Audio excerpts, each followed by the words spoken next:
চলছে গণমাধ্যম সপ্তাহ। গণমাধ্যম সপ্তাহের চ্যানেল বলকালের বিশেষ আয়োজন সংবাদ ও সাংবাদিকতা অনুষ্ঠানে আপনাদেরকে স্বাগতম। সঙ্গে আছি আমি মোহাম্মদ শাহাদাত হোসেন জুনাইদি। সংবাদ ও সাংবাদিকতা এই বিষয়ে গণমাধ্যম সপ্তাহ জুড়ে চ্যানেল বলকালি বিভিন্ন সাংবাদিকদের সাথে আলোচনা করে থাকেন। এই আলোচনা থেকে সাধারণ জনগণদের তথ্য উপাত্ত এমনভাবে তুলে ধরা হয় যেটি গণমাধ্যম এবং সাংবাদিকতা এই বিষয়টা ফুটে ওঠে। আজকে এই ধরনের আলোচনা করার জন্য আমাদের সঙ্গে রয়েছেন দৈনিক সমকালের বলকালী প্রতিনিধি মোহাম্মদ শাহিনুর কিবরিয়া মাসুদ ভাই। ভাইকে আমাদের অনুষ্ঠানে স্বাগত। ধন্যবাদ ভাই, কেমন আছেন? আলহামদুলিল্লাহ। কেমন কাটছে আপনার দিনকাল? আলহামদুলিল্লাহ, আল্লাহর মেহেরবানি। সমস্ত প্রতিকূলতার মধ্যে আল্লাহ যে বাঁচিয়ে রেখেছেন, নিঃশ্বাস রেখেছেন, চলাফেরা করতেছি, এটা আল্লাহর কাছে শুকরিয়া। সাংবাদিকতায় ঝুঁকি আছে, সেই ঝুঁকি বিভিন্নভাবে হয়ে থাকে, যেটি একজন সিনিয়র সাংবাদিকদের মুখে যেই ঝুঁকিগুলো হয়েছে তেমন একটি ঝুঁকি সম্পর্কে আজকে ভাইয়ের কাছ থেকে জানবো। ভাই, আপনার সংবাদ জীবনে একটা ঝুঁকি আমাদেরকে বলবেন যেটি আপনি সংবাদ জীবনের সাথে সম্পর্ক ছিল এরকম। ধন্যবাদ। আসলে সাংবাদিকতা করতে গেলেই প্রতিনিয়তই ঝুঁকির সম্মুখীন হতে হয়, ঝুঁকি থাকবেই। আমার ব্যক্তিগত জীবনে আমার সাংবাদিকতা জীবনে যখন 1/11 চলতেছিল, এরকম একটা সময়ের একটা ঘটনা, খুব বেশি ঝুঁকির মুখে আমি পড়েছিলাম। সেটা হচ্ছে আমাদের বোয়ালখালীতে বেশ কিছু অস্ত্র উদ্ধার হয়েছিল। অস্ত্র পাওয়া গিয়েছিল, সেগুলো উদ্ধার হয়েছে। সে অস্ত্র ওখানে গোলা বারুদ থেকে শুরু করে অনেক কিছু ছিল যেগুলো যুদ্ধের সময় ব্যবহৃত হয়েছিল, এরকম অস্ত্র। এই অস্ত্রগুলো পাওয়ার পর যখন আমরা খবর পাই, ছুটে যাই ঘটনাস্থলে। আমরা তো সাংবাদিকতা করতে গেলেই ঘটনাস্থলে যেতে হবে, সব কিছু জেনেই, সমস্ত তথ্য উপাত্ত সব কিছু যথাযথভাবে নিয়েই সংবাদটা করতে হবে, যাতে সংবাদের কোনো প্রকার বস্তুনিষ্ঠতা খর্ব না হয়। তো এটা করতে গিয়ে দেখা গেল কি, আমরা ঘটনাস্থলে গিয়েছি, কোথায় কিভাবে পাওয়া গিয়েছে এই তথ্যগুলো নিতে গিয়ে দেখা গেল এখানে একজন প্রশাসনের উচ্চপদস্থ একজন কর্মকর্তার বাড়ি ছিল ওটা। যদিও তিনি এখানে থাকেন না, মাঝে মধ্যে হয়তো গ্রামের বাড়িতে আসেন, কিংবা তিনি তার কর্মস্থল নিয়ে বা তিনি ঢাকাতেই অবস্থান করেন। তো তিনি একজন সেনাবাহিনীর উচ্চপদস্থ কর্মকর্তা। তো আমরা যখন নিউজটা করতে যাই, তখন ওই যেখানে এই অস্ত্রগুলো পাওয়া গিয়েছিল, সেই অস্ত্রগুলো পাওয়া গিয়েছিল কিন্তু মূলত তার বাড়ির পিছনে, মানে তাদের বাড়ি যেটা, তাদের পৈতৃক মানে পূর্বপুরুষের যে বাড়ি, তাদের বাড়ি যে ওটা আমাদেরই বাড়ি বলা চলে। আচ্ছা। তো সাম্প্রতিক সময়ে দেখা যায় কি, আমাদের গ্রাম অঞ্চলে দেখা যায় আগে যখন একটা বাড়ির নাম থাকতো, তখন এরপরে দাদার পরে যখন নাতি যখন একটু দাদার চেয়ে একটু উন্নত হয়ে যেত, তখন দাদার নাতির নামে বাড়ির নাম সবাই চিনে, এভাবেই। তো এটা এইভাবে হতে গিয়ে আমরা বাড়ির নামটা ওই উচ্চপদস্থ কর্মকর্তার নামটা উল্লেখ করা হয়েছিল। তো এটা নিয়ে তুমুল এক বিষয়। সেনাবাহিনীর বাড়ির পিছনে, যেহেতু আসলে উনি এরকম একটা পদে আছেন, স্বাভাবিক ওনার উপর প্রেশার চলে আসছে যে ওনার বাড়িতে অস্ত্র মজুদ, তাহলে ওনার জীবনের জন্য একটা প্রশ্ন হয়ে দাঁড়িয়েছে। সে কারণে এই প্রেশারটা আমাকে নিতে হয়েছে, অনেক খড়কুটো পোহাতে হয়েছে। আমার পত্রিকা কর্তৃপক্ষ থেকে শুরু করে কর্তৃপক্ষ তো অনেক চাপে পড়ছেন। আসলে স্বাভাবিক, চাপে পড়াটা অস্বাভাবিক ছিল না, কারণ যার নামটা উল্লেখ করা হয়েছে আসলে এটা তাদের বাড়ি, এটা সঠিক, উনি তো এখানে থাকেন না। তাহলে নিউজটা যখন করলাম, তখন স্বাভাবিকভাবে যখন নিউজটা পড়তেছে, তখন মানুষ বলবে যে মানে অমুকের বাড়িতে এরকম হয়েছে। তো সেই ক্ষেত্রে ওনার উপর দায়ভারটা পড়ে যান। সে কারণে উনি ওনার দায়ভার ওনার কাছ থেকে নামানোর জন্য যতটুকু প্রেশার ক্রিয়েট করার ততটুকুই করছেন। তো আমিও কিন্তু আবার হাল ছাড়িনি, কারণ আমার সাংবাদিকতা জীবনে এই বয়সে, সাংবাদিকতার যে যতটুকু বয়স, আমি কখনো আমার লেখনীতে কোনো ব্যক্তি, সেটা যেই শ্রেণীর ব্যক্তি হোক না কেন, যে পেশারই ব্যক্তি হোক না কেন, কোনো ব্যক্তির বিরুদ্ধে বা কোনো ব্যক্তির মান ক্ষুণ্ণ হয় কিংবা কোনো ব্যক্তির স্বার্থক্ষুণ্ণ হয়, এরকম কোনো কাজ আমার কলমে দ্বারা হয়নি। আমি সেদিকে সবসময় সজাগ থাকি। হয়তো এখানে বিভিন্নভাবে নিউজ আসে, আপনারাও দেখেন। নিউজের মধ্যে হয়তো দেখা যায় অনেক সময় অনেকজনের চরিত্র হনন হয়ে যায়, আমি কিন্তু ওই বিষয়টাকে আমি খুব সতর্কভাবে দেখি, কারণ প্রত্যেকটা মানুষের মানবিক মূল্যবোধ আছে, তার বেঁচে থাকার অধিকার আছে, তার আত্মসম্মানবোধ আছে। তার আত্মসম্মানে আঘাত আসে বা তার ক্ষতি হয় এরকম কোনো কিছু করার সুযোগ আমার নেই, সেটা আমি নৈতিকভাবে সেটা আমি লালন করি। তো সেই হিসেবে যখন বিষয়টা আসলো তখন আমি কি করলাম, এখন আমার উপর প্রেশার চলে আসলো, এই নিউজ কেন করা হলো, এভাবে কেন করা হলো। এটা আমাকে মানে খুব খুব বড় একটা প্রেশার আমার কর্তৃপক্ষ থেকে আসছে, যদিও আমাকে ওই ব্যক্তির পক্ষ থেকে আসে নাই, ওই ব্যক্তিটা আমার কর্তৃপক্ষকে দিছে। পরে আমিও কিন্তু হাল ছাড়ি নেই, কারণ আমিও কিন্তু নাছোড়বান্দা। কারণ আমি যেখানে যেটা উল্লেখ করেছি সেখানে কোনো তথ্য বিভ্রাট ছিল না, তথ্যের মধ্যে কোনো ভুল তথ্য ছিল না। ভুল তথ্য থাকলে এটা আমি সংশোধনের জন্য আমি আবার এক্সকিউজ চাইতাম, আবার পরের দিন পত্রিকায় নিউজের মাধ্যমে আমি এক্সকিউজ চাইতাম। তো দেখা গেল কি, পরে এমন একটা পরিস্থিতি হয়েছে, সেদিন আমার এত বেশি ছিল, আমার একটা বোনের ছেলে তার অপারেশন ছিল ঢাকায়। আমি নিউজটা করে সন্ধ্যায় রাতে আমি ঢাকা উঠে গেছি। আমি সকালবেলা যাই পৌঁছে বাকনাটারে দেখতে গেছি। ওই সময় সকালে আমার কাছে ফোন যে আমার এই নিউজ নিয়ে এরকম ঘটনা, এই আসে বিষয়। তখন আমি ঢাকা থেকে আবার সাথে সাথে ব্যাক করে এখানে চট্টগ্রামে এসে বলখালিতে এসে আমি এমন তথ্য উদ্ঘাটন করেছি, মানে তথ্য উপাত্ত আমি সংগ্রহ করেছি যাতে আমার কর্তৃপক্ষের কাছে আমি দায়মুক্ত থাকতে পারি এবং জাতি সমাজের কাছে আমি দায়মুক্ত থাকতে পারি যে আমি ওনাকে ইচ্ছেমূলক উদ্দেশ্য প্রণোদিতভাবে আমি কিছু বলিনি বা কিছু লিখিনি। এই ইয়েটা আমার জন্য খুব বড় একটা ঝুঁকি ছিল, অনেক একটা ঝুঁকি ছিল। আমি সেই ঢাকা থেকে অনেক কষ্ট করে এসেছি, গাড়ি পাই না, কত কষ্ট করে এসে আমি আস্তে আস্তে এখানে সন্ধ্যা হয়ে গেছে। পরের দিন আমি উপজেলা ভূমি অফিস থেকে তাদের যেই স্পটটাতে পাওয়া গেছে, অস্ত্রগুলো পাওয়া গেছে, ওই স্পটের আমি খতিয়ান পর্যন্ত বের করে নিয়ে আসছি। খতিয়ানে প্রমাণ দিয়েছে এটা ওনাদের বাড়ি, ওনাদের পৈতৃক বাড়ি ছিল। এবং এইখানে তখন আমি আমার কর্তৃপক্ষকে বলছি আমার কাছে যথেষ্ট এভিডেন্স আছে, উনি যদি আমার সাথে চ্যালেঞ্জ করতে চান তাহলে আপনারা আমাকে ডাকেন, আমি ওনার সাথে চ্যালেঞ্জে বসবো।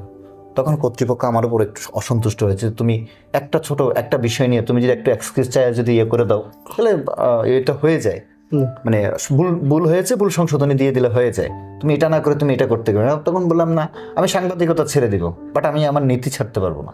আমার ব্যক্তি কি আপনার ওখানে ওই সংবাদের কি প্রতিবাদ জানাইছিল বা এই বিষয়ে কোনো আলিগালি উনি যায়নি? না, উনি ওভাবে উনি জাননি, যদিও জাননি, কারণ উনি তো ওনার তো একটা পাওয়ার আছে।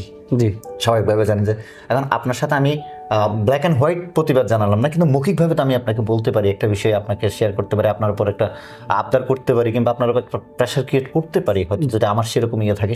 এই বিষয়টা ওরকমই ঘটেছিল। তখন 1/11-এর সময়, তখন সারা দেশে চলতেছে, আমাদের পত্রিকা মালিক যারা আছেন বা তারা তো পলিটিক্যাল সাইডে ছিলেন বা বিভিন্ন বিজনেস চেয়েছিলেন, ওনাদের এইসব কারণে আসলে মূলত এই বিষয়গুলো গিয়েছিল আর কি। ধন্যবাদ। আসলে ঝুঁকি আছে জেনেও সাংবাদিকতা আছেন দীর্ঘদিন ধরে, তাদের সাংবাদিকতার এরকম ঝুঁকির কথা বলতে গেলেই অনুষ্ঠানের উপর অনুষ্ঠান শেষ হবে, তারপরে ঝুঁকির কথা শেষ হবে না। তার মাঝে একটা বিষয় আজকে ভাইয়ের কাছ থেকে আমাদের অনুষ্ঠান থেকে জানবো, যে উনি যেই পেশায় আছেন, মহান পেশায় সাংবাদিকতায়, যে বর্তমান প্রজন্ম এই সাংবাদিকতার মতো মহান পেশায় আসতে চাচ্ছে না কেন, এই বিষয়টা একটু ভাইয়ের কাছে জানতে চাইব। এটা আসলে একটা কঠিন প্রশ্ন, যে প্রশ্নটা আপনি আমাকে করেছেন, এটা কঠিন প্রশ্ন। বর্তমান যে সময়টা চলছে, এখানে দুটো প্রেক্ষাপট কাজ করে, দুটো আমার মনে হয়, এটা নানা জনের নানা মত থাকতে পারে। সাংবাদিকতা পেশায় আমরা যখন আসি তখন আমরা কত কষ্ট করে সাংবাদিকতা চর্চাটা করেছি, কিছু এক কলম করে শেখা। এখন তো সাংবাদিকতার অনেকটা ইজি হয়ে গেছে, মোবাইল খুললেই ওইখানে হরেক রকম নিউজ, হরেক রকম বিষয়, ওখান থেকে কিছু কাটছাট করে এখান থেকে কিছু কপি পেস্ট করে সাংবাদিকতা সেরে ফেলা যায়। আমাদের সময় কিন্তু যথেষ্ট কঠিন ছিল। তো যখন সাংবাদিকতা করছি তখন আমাদের একটা শখের একটা বিষয় ছিল। পাশাপাশি আমরা যখন শুরু করছি বা আমাদের আগেও যারা শুরু করছে, তখন মানুষের জীবনযাত্রার মান তখন আরো একটু ভালো ছিল।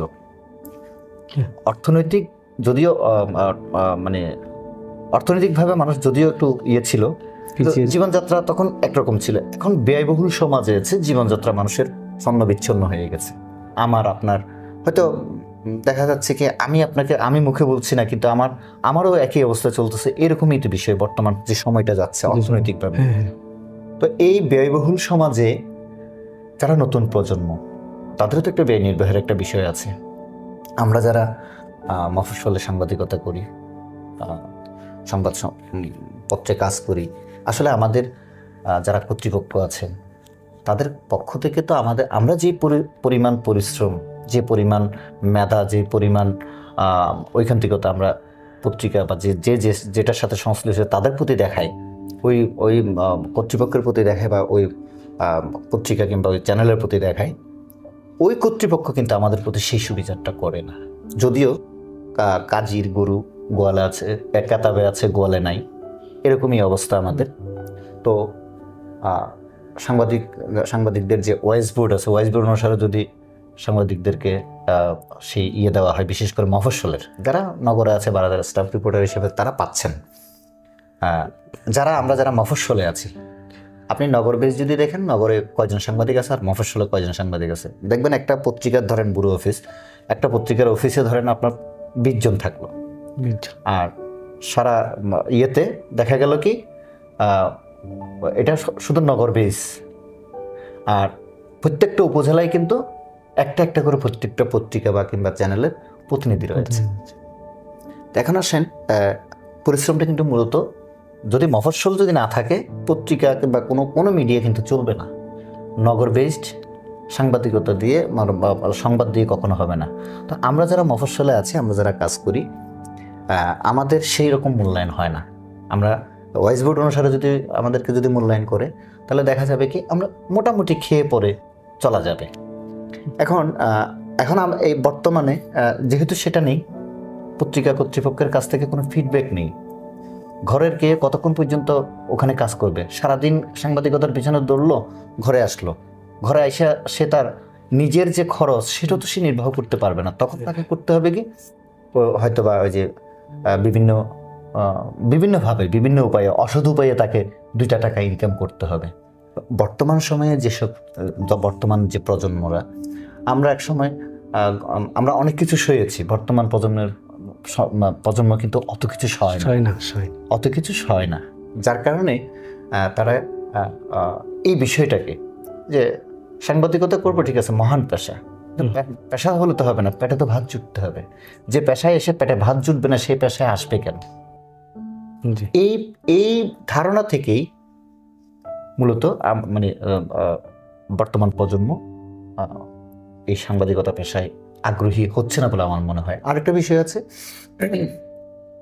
সেটা হচ্ছে যখন এই যে গণমাধ্যমের যে বিষয়গুলো আসে, আমরা সাংবাদিকতা করে যে আনন্দ পেয়েছি, তাদের কাছে কিন্তু আবার সাংবাদিকতা সেই আনন্দ নাই। সে আনন্দ তারা উপভোগ করছে না। তারা কারণ সবকিছু তো মোবাইল খুললেই তো চলে আসতেছে সবকিছু।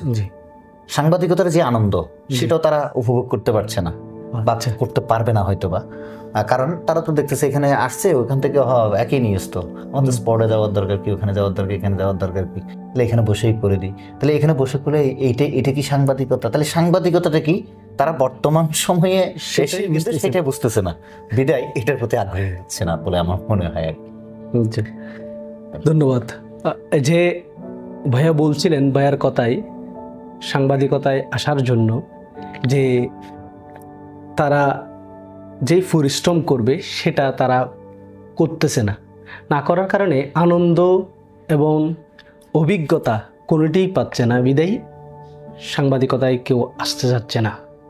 আসলেই সত্য, যদি ঘটনাস্থলে সংবাদ সংগ্রহ করার জন্য যাওয়া হয়, তখন দেখা যায় আমরা বিভিন্ন অভিজ্ঞতার সম্মুখীন হই, প্রশাসনের সম্মুখীন হই, জনগণের সম্মুখীন হই, এবং যেই স্পট থেকে, যেই জায়গা থেকে সংবাদ সংগ্রহ করছি, ওই জায়গায় ভুক্তভোগী এবং পক্ষ বিপক্ষ সবার সম্মুখীন হয়ে সংবাদটা সংগ্রহ করে আনতে হয়।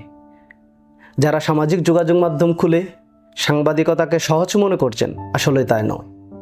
অভিজ্ঞতা নেওয়ার জন্য যারা দীর্ঘদিন ধরে কাজ করে আসছেন সাংবাদিকতায়, তাদের থেকে সেই অভিজ্ঞতার কথাগুলো শুনুন, কিভাবে সাংবাদিকতায় এসে ঝুঁকি গ্রহণ করেও সাংবাদিকতা টিকে রয়েছেন, সেই বিষয়টি জানি। আর আরেকটা বিষয় বলতে হয়, মফস্বল সাংবাদিকদের যে চাহিদা পূরণের কাজগুলো পত্রিকা কর্তৃপক্ষ এবং চ্যানেল কর্তৃপক্ষ দৃষ্টি আকর্ষণ করছি, এই বিষয়টি তারা যাতে খেয়াল রাখেন, যাতে প্রতিনিধিরা কোনো অসৎ উপায়ে অসৎ পথ অবলম্বন করে তাদের জীবিকা নির্বাহ করতে না হয়। সবাই ভালো থাকবেন, সুস্থ থাকবেন, এ কামনায় শেষ করছি। আসসালামু আলাইকুম।